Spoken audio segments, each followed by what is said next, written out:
오늘 본문은 말씀합니다. 네가 죽도록 충성하라. 그리하면 내가 생명의 멸관을, 영원한 하늘의 상급을, 영원한 생명을 선물로 상으로 주리라. 할렐루야. 우리 교회는 지금으로부터 정확히 20년 전 2002년 3월 3일에 한가족교회라는 이름으로 시작이 되었습니다.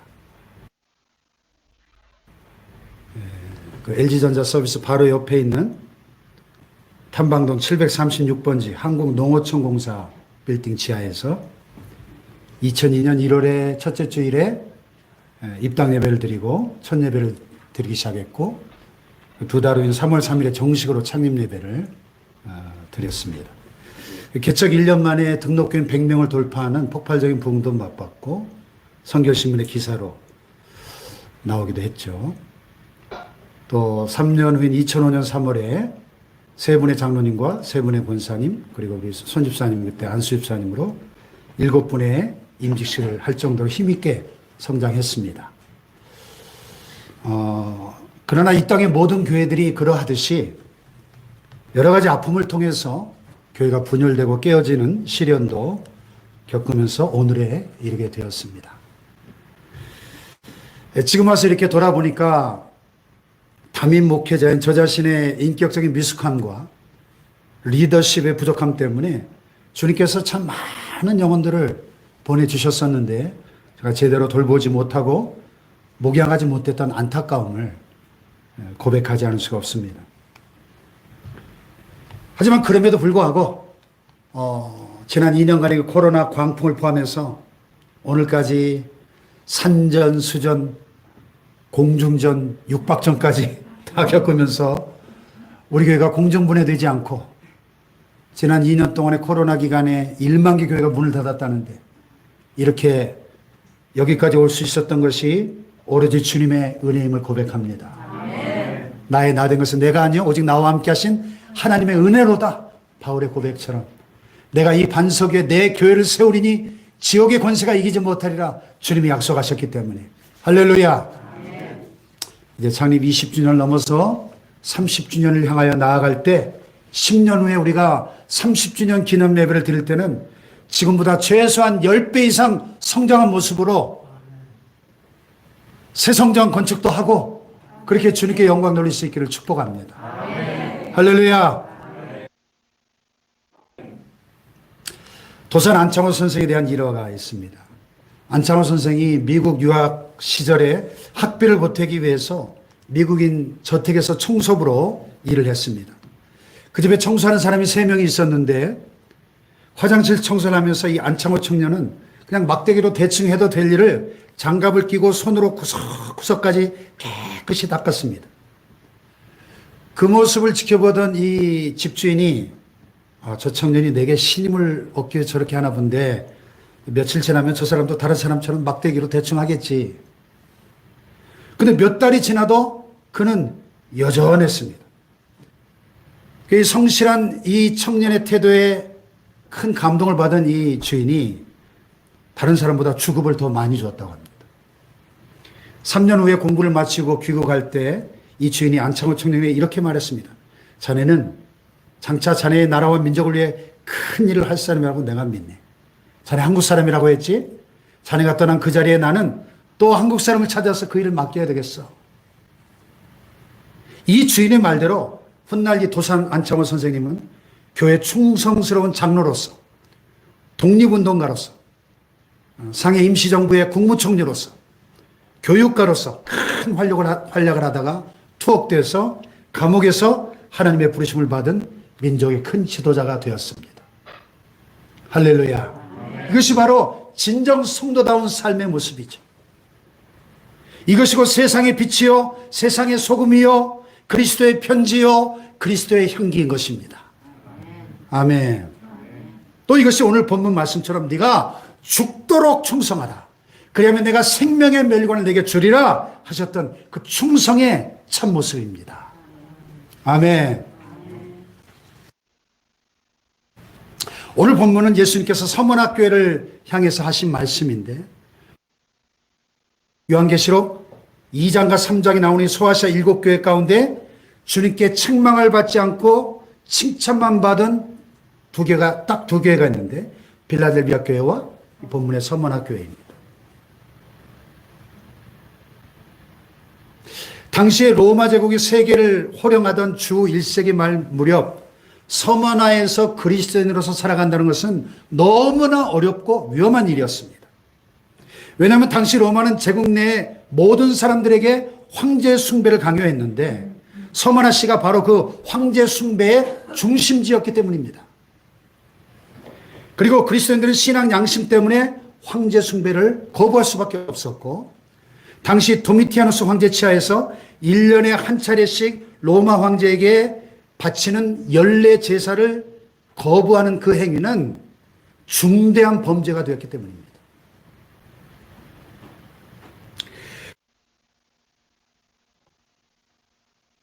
그 당연한 결과로 많은 그리스도인들이 사형에 처해졌습니다. 가장 널리 알려진 서머나의 순교자가 바로 폴리캅이죠. 사도 요한의 시대가 50년이 지난 후에 순교했던 서머나 교회 감독 폴리캅이었습니다. 이 폴리캅은 사도 요한의 제자였는데 86세에 화형으로 순교를 당합니다. 폴리캅이 처형되기 직전에 폴리캅을 존경했던 그 지방의 총독이 그를 살리기 위해서 예수님을 공개적으로 딱 한 번만 저주하고 욕하면 죽이지 않겠다, 살려주겠다 그랬어요.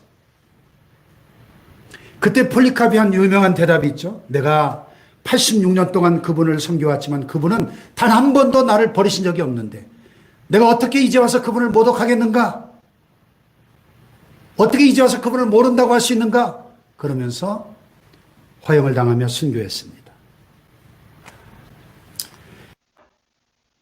이 서머나로 번역된 헬라어 스무르나라는 이 단어는 쓰다는 뜻인데요. 구약성경 헬라어 번역본에 보면은 동방 박사들이 아기 예수께 드렸던 세 가지 예물 중에 하나, 그리고 예수님이 돌아가셨을 때 그 시신의 발을 향료로 쓰였던 모략이라는 단어를 나타낼 때 이 스무르나 머르, 영어로 머르라는 단어가 쓰였습니다.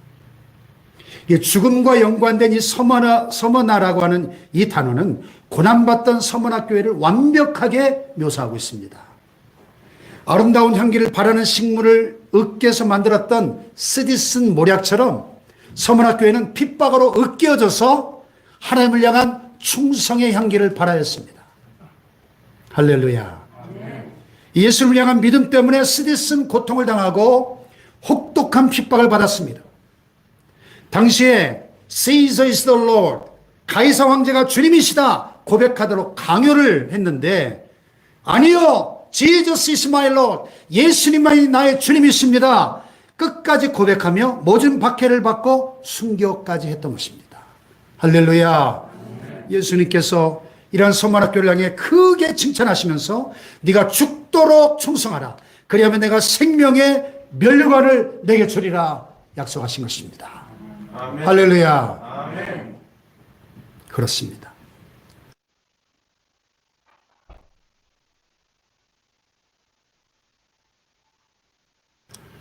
참된 믿음을 가진 사람은 반드시 충성하게 되어 있습니다. 충성이라는 말과 믿음이라는 말을 원어로 보면 피스토스, 충성스러운 피스토스, 형용사에서 믿음, 피스티스라는 단어가 어원이 같아요.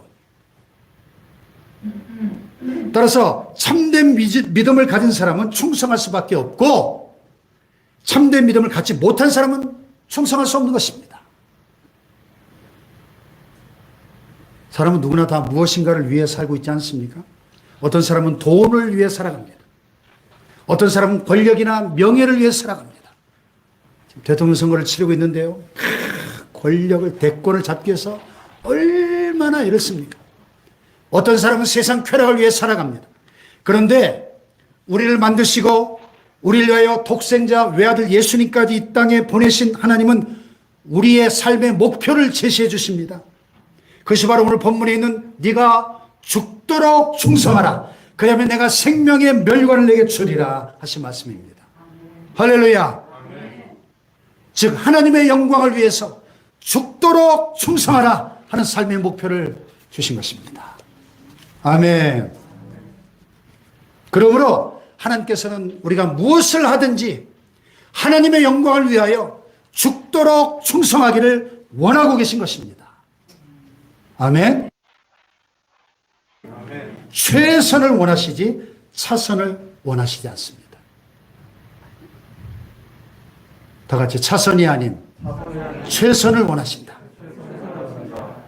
그 모델로 우리 주 예수 그리스도를 우리에게 보내주신 것입니다. 예수님께서는 하나님 아버지의 뜻에 순종하여 그 천국의 영광스러운 보좌를, 왕의 보좌를 버리고 이 낮고 천한 세상에 오셨습니다. 하나님의 자녀가 된 저와 여러분의 죄를 짊어지시고 죄인된 우리를 대신하여 죽으시려고 이 땅에 파송받으신 것입니다. 할렐루야. 그래서 저와 여러분이 남은 평생에 밤낮 밥 먹듯이 말하고 또 들어야 될 말씀은 오직 하나뿐이에요. 예수님께서 우리의 죄를 짊어지고 죽으셨기에 우리가 구원받았습니다 하는 말입니다. 다 같이 예수님께서 우리의 죄를 짊어지고 죽으셨기에 우리가 구원받았습니다. 믿습니까? 사실 이 말씀은 이 땅에서뿐만 아니라 장차 우리가 영원한 천국 하늘나라에 올라가서도 세세토록 끊임없이 불러야 할 노래와 찬양의 제목이기도 합니다. 아멘.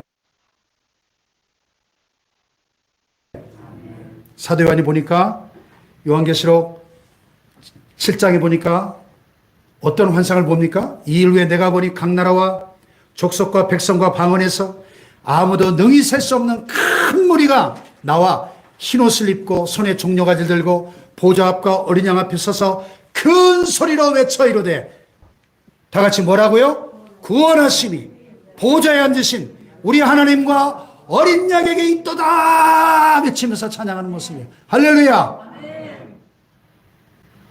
기독교는 그 이상도 그 이하도 아닙니다.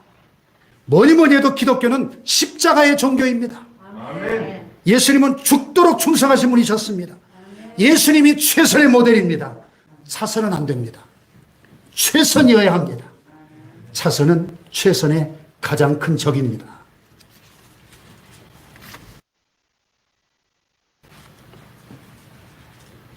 오늘 바닷가 마을에 해안선에 아름다운 등대가 우뚝 세워져 있었습니다. 배들은 항상 그 등대의 불빛을 보면서 방향을 잡고 안전하게 항구로 들어오곤 했습니다. 그 등대 밑에 있는 기름 창고에는 기름이 늘 충분히 공급되어 있었습니다. 등대 불을 밝히기 위해서 정부에서 공급하는 기름이었습니다. 또 어느 날 자동차가 지나가다가 기름이 떨어져서 오도 가도 못하고 있어서 주유소도 없고 그 와서 사정을 하니까 등대지기가 기름을 조금 나눠줬어요.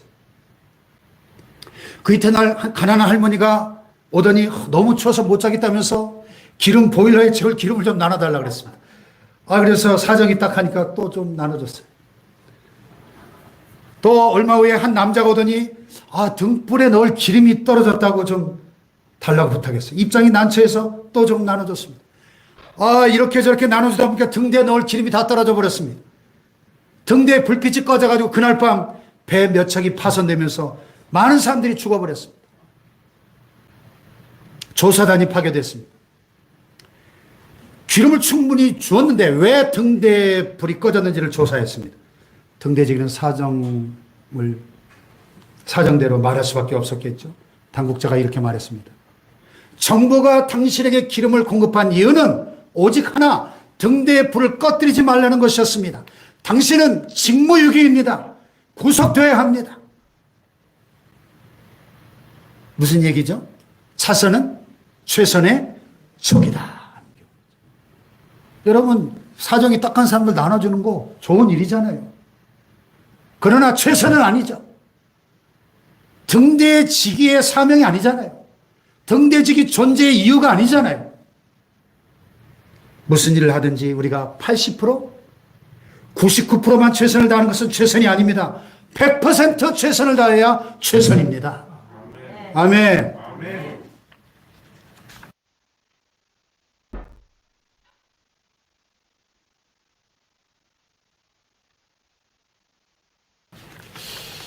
윌리엄 힌슨이라고 하는 분이 이런 시를 썼어요. 한 가지. 오직 한 가지만을 추구하는 자. 생이 마치기 전에 그것을 성취하리라. 자신이 접하는 모든 것을 추구하는 자. 뿌린 대로 거두리니 메마른 후에 열매만을 거두리. 오직 한 가지가 뭐예요? 하나님이 원하시는 오직 그 한 가지를 위해서 최선을 다하는 자가 그것을 성취할 것이다 하는 것입니다.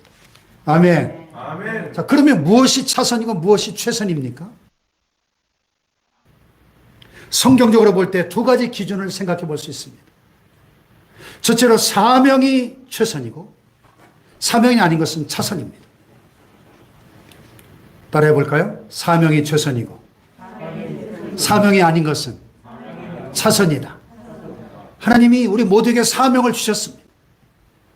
사명이 있기 때문에 우리가 지금 살아있는 것입니다. 살아있는 사람은 반드시 각자에게 주어진 사명이 있습니다. 아멘. 문제는 자신의 사명이 무엇인지를 알고 있는가 하는 것입니다. 여러분은 이 땅에 존재하는 목적을, 이유를, 사명을 알고 살아가십니까? 나의 사명이 뭘까요? 칼 힐티가 말해서 사명을 발견한 날은 생일보다 중요한 날이다.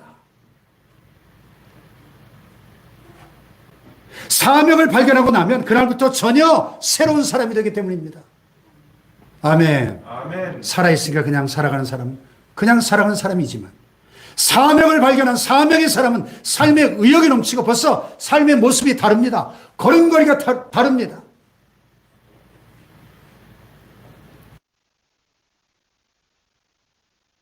식물인간이 돼 고령의 어머니가 병원에 누워 계셨습니다. 의사의 말이 이제 어머니는 더 이상 회복의 가능성이 없고 산소 호흡기로 지금 숨만 쉬고 계십니다. 가족들에게 한번 상의해 보라 그랬습니다. 그래서 온 가족이 모였습니다. 미국의 뉴욕에 있는 형제들부터 전국 각 지역에 흩어져 살던 자녀들이 모여서 가족회의를 한 결과 이 의미 없는 연명치료를 계속하는 것보다 산소호흡기를 빼는 게 낫겠다. 근데 문제는 산소호흡기를 뺐는데 안 돌아가시는 거예요. 며칠이 지나도 안 돌아가셔요. 이제 미국에서 온 형제들이 이제 빨리 장례식을 마치고 돌아가려고 하는데 안 돌아가시는 거예요. 병실에 다 같이 모여있을 때 큰아들이 갑자기 이렇게 말하는 겁니다. 어머니 빨리 돌아가세요. 나 때문에 못 돌아가시는 거죠? 나 예수 믿을 테니까 편안히 눈 감으세요. 천국 가세요. 그렇게 말하는 순간 놀라운 일이 일어났습니다. 이 식물인간 어머니의 두 눈에서 눈물이 주르륵 흐르더니 눈을 감고 천국에 가시는 거예요. 그 어머니는 구원받지 못한 이 큰아들 때문에 눈을 감을 수가 없었던 거예요. 결국 그 큰아들 전도하고 돌아가신 겁니다. 아멘. 할렐루야. 아멘. 마지막까지 사명을 이루게 한 삶이 최선의 삶인 것입니다. 아멘. 할렐루야. 아멘. 근데 그 사명을 잊어버리고 다른 일을 하는 거, 그건 차선이죠. 열왕기하 4장에 등장하는 이야기입니다. 엘리사 선지자를 주님의 종으로서 사랑하고 존경했던 한 여인이 있었는데 그 여인의 아들이 오늘 갑자기 죽어버렸습니다. 그 비보를 듣고 엘리사가 그 여인의 집으로 가서 그 죽은 아이의 방에 들어가서 단둘이 있을 때 죽은 아이의 몸 위에 엎드렸습니다. 그리고 자기의 입을 아이의 입에 대고 자기의 눈을 아이의 눈에 대고 또 자기 손을 그 아이의 손에 댔습니다. 최선을 다하는 정성이죠. 그러자 아이가 따뜻해지면서 다시 살아나는 기적이 일어났습니다. 할렐루야. 엘리사는 무슨 일을 하든지 이것이 하나님의 뜻이라고 한다면 최선을 다하는 선지자였다는 것입니다. 아멘. 동양의 노벨상이라고 일컬어지는 막사이상은 필리핀 대통령 막사이사이가 만들었습니다. 이름이 참 재밌죠. 막사이사이로 다니는 분이 막사이사이. 그런데 이 막사이사이의 아버지는 비천한 댐쟁이였습니다. 뒷골목에서 조그마한 대장간을 만들어 놓고 댐질을 해서 겨우겨우 생계를 유지해가는 보잘것없는 사람이었습니다. 근데 그의 아들 막사이사이가 대통령이 되고 난 다음에 아버지가 이렇게 말했어요. 아버님, 그동안 참 고생 많이 하셨는데 이제 댐쟁이를 그만두고 이제 궁궐로 들어오세요. 고생하신 아버지를 편하게 모시고 싶습니다. 그랬더니 아버지가 이렇게 말했습니다. 야, 네가 대통령이 된 것이 내가 대통령이 된 게 아니잖아. 나는 평생 내가 할 일을 해야 되겠다. 그리고 죽을 때까지 그 일을 하셨다는 겁니다. 하나님이 맡겨주신 그 일에 죽도록 충성하는 것이 최선입니다. 아멘 합시다. 아멘. 상대성 이론을 발견했던 천재과학자 아인슈타인에게 유대인들이 찾아와서 말했습니다. 박사님, 우리나라의 대통령으로 추대해드리겠습니다. 오시죠. 그때 아인슈타인이 이렇게 대답했습니다. 내 사명은 교수로서 진리를 탐구하여 가르치는 것이지 정치하는 게 아닙니다. 안 하겠습니다. 대통령 자리를 거부했어요. 하나님이 맡겨주신 사명이 무엇인가를 알고 그 사명에 최선을 다하며 사는 것이 하나님이 원하시는 삶인 것입니다. 할렐루야. 이스라엘 초대 대통령 벤구리온은 이스라엘 건국의 아버지죠. 지금도 유대인들이 국부로 추앙하는 위대한 인물입니다. 이 벤구리온이 정치를 하다가 자기가 일하던 농장으로 다시 돌아가면서 이렇게 말했습니다. 대통령이 되고 싶어하는 사람은 많습니다. 그러나 농장에 들어가서 일하고 싶어하는 사람은 별로 없습니다. 나는 남이 안 하는 일을 할 것입니다.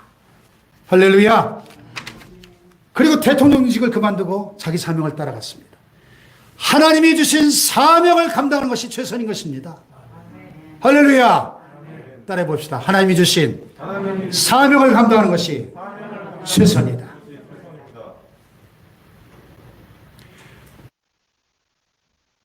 프랑스에서 최고로 높은 봉우리는 몽블랑. 많이 들어보셨죠? 몽블랑.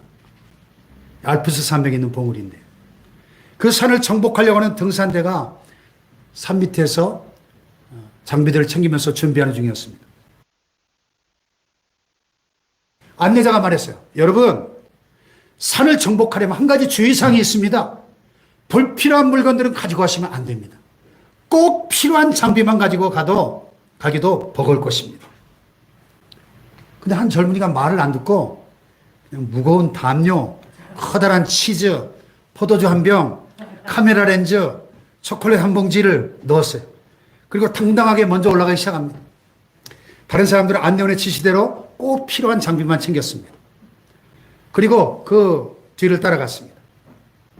올라가다 보니까 대원들은 버려진 담요를 보았습니다. 조금 후에 치즈 덩어리도 보았습니다. 잠시 후 포도주병도 버려져 있는 걸 보았습니다. 카메라 렌즈도 있었습니다.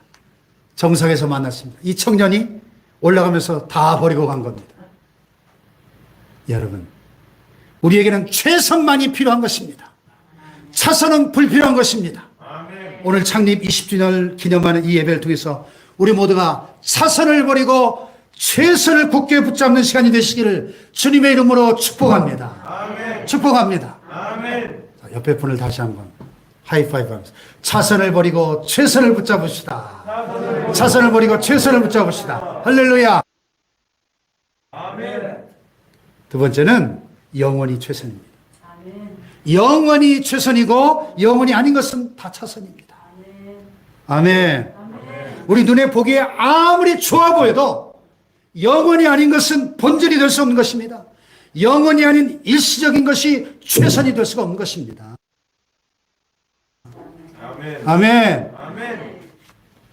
성경에서 가장 안타까운 사람 두 명이 있어요. 하나는 가룟 유다. 또 하나는 예수님을 찾아왔다가 지옥에 간 부자 청년입니다.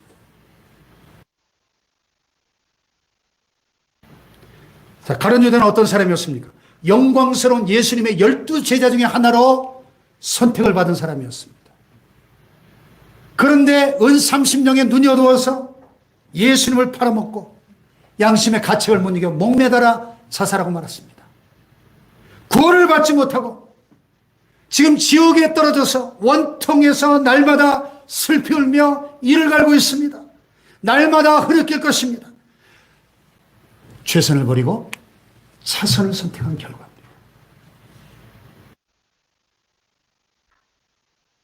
또 다른 한 명, 지난주에 말씀드렸던 부자 청년입니다.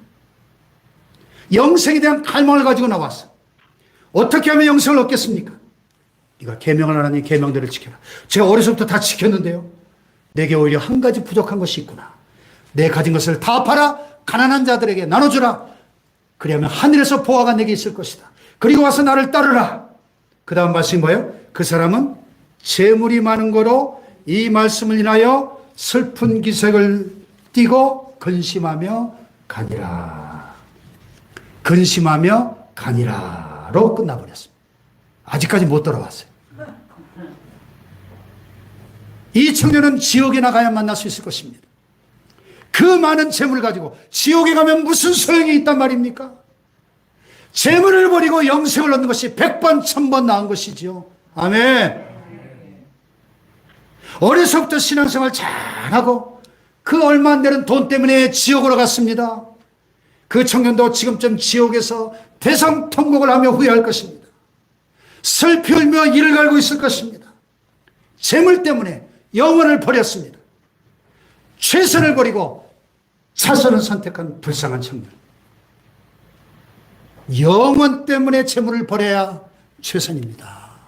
아멘 합시다. 아멘. 데이빗 맥케나와 빌그레암 목사님 둘도 없는 절친인데, 이 맥케나가 아주사 퍼시픽 대학교 총장으로 있을 때 성대한 졸업식 순서 가운데 빌그레암 목사님에게 축사를 좀 맡아달라고 부탁을 했어요.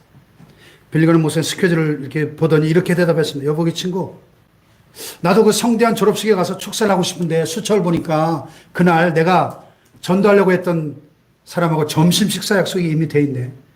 온 천하보다 귀한 한 영혼을 구하는 것이 졸업식 축사보다 더 귀하니 못 가겠네. 양해해 주게. 맥케나 총장이 그 전화를 받고 너무 기뻐가지고 졸업식장에서 그대로 이야기했습니다. 졸업식장에서는 빌그레암 목사님이 오신 것보다 더 은혜로 가득했습니다.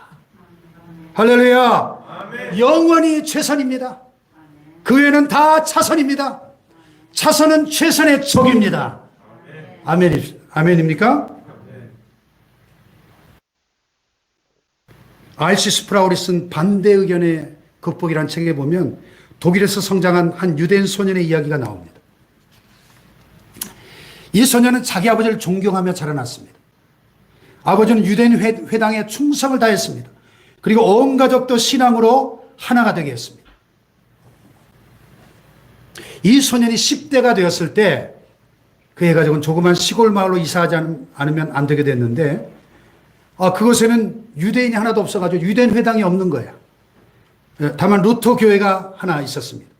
마을 주민 대부분이 다 루터 교인이었습니다. 어느 날 아버지가 가족들을 모아놓고 이렇게 말했습니다. 오늘부터 유대교를 포기하고 루터교로 개종한다. 가족들이 물었어요. 이유가 뭐죠? 그때 아버지가 대답했습니다. 이 마을 주민들 대부분이 루터교인이니 루터교인이 되어야 사업상 유리하다. 그 말을 들은 이 소년이 아버지에게 큰 배신감을 느꼈습니다. 얼마 후 이 소년이 영국으로 유학을 떠나게 되었어요. 영국에서 공부하면서 그가 유명한 이론을 정립하게 됩니다. 어떤 이론입니까? 종교는 민중의 아편이다. 들어보셨죠? 하나님 없는 민중, 종교 없는 나라를 만들려고 결심했습니다. 그리고 공산주의를 만들었습니다. 이 사람이 누굴까요? 바로 공산주의를 창설한 칼 막스입니다. 칼 막스. 영혼을 보지 않고 영원하지 않은 물질을 따라간 아버지, 최선을 따르지 않고 차선을 따라간 아버지, 그 아버지 때문에 지난 세기에 전 세계 지구촌의 3분의 1 이상을 피로 물들인 공산주의가 생겨났습니다. 영혼이 아닌 것은 다 차선인 것이죠. 아멘. 아멘. 여러분이 소유하고 있는 물질 가운데 하나님이 쓰실 수 없는 물질은 다 차선이라는 사실을 아셔야 됩니다. 하나님이 사용하실 수 있는 물질만이 영원이요 최선인 것을 아셔야 됩니다. 아멘입니까? 아멘. 이 강원도 산불난 뉴스를 보니까 찬송가가 하나 생각났어요. 웬일인가 내 형제여 재물만 쫓다가 이 세상 물건 불탈 때 너도 타겠구나. 아멘 합시다. 여러분, 하나님이 쓰실 수 없는 물질은 그 어떤 것이든지 다 강원도 산불처럼 불에 타 없어질 날이 온다는 사실을 기억하시길 바랍니다. 아멘. 할렐루야. 아멘. 그렇습니다. 자선은 최선의 가장 큰 적이에요. 따라합시다. 자선은 최선의 가장 큰 적이다. 사명이 아닌 것이 자선입니다. 영혼이 아닌 것이 자선입니다. 사명이 최선이고 영혼이 최선입니다. 아멘. 아멘. 자, 마지막으로 이 이야기 드리고 말씀 마치고 싶습니다. 미국 플로리다주에서 일어났던 비행기 사고인데 이 비행기가 추락하면서 엄청난 인명피해와 재산피해가 생겼습니다. 그런데 사고 원인을 조사해 보니까 아주 간단한 것이었습니다. 비행기 안에 작은 전구 하나가 고장이 났는데 착륙을 해야 되는데 이 착륙 계기판에 들어야 될 불이 안 들어오는 거예요. 조종사들이 이 전등을 고치려고 온통 신경을 거기에 집중하다 보니까 비행기 고도가 낮아지는 것도 깜빡 잊어버리고 그 때문에 이 비행기가 추락하고 말았습니다. 이 전구 하나 때문에. 사소한 차선에 신경 쓰다가 중대한 최선을 놓치고만 사고했습니다. 오늘 본문은 말씀합니다. 네가 죽도록 충성하라. 그리하면 내가 생명의 멸관을, 영원한 하늘의 상급을, 영원한 생명을 선물로 상으로 주리라. 할렐루야. 아멘. 따라합시다. 사명이 최선이다. 영원히 최선이다. 그동안 혹시 차선으로 살아왔다면 회개하고 오늘부터 최선으로 살아가시기를 주님의 이름으로 축복합니다. 창립 20주년을 맞이하는 우리 교회가 차선이 아닌 최선을 다해 죽도록 충성하는 교회로 주님께 칭찬받는 서문학교회 같은 교회가 될 수 있기를 주님의 이름으로 축원합니다. 축원합니다. 차선은 최선의 적이기 때문입니다. 아멘.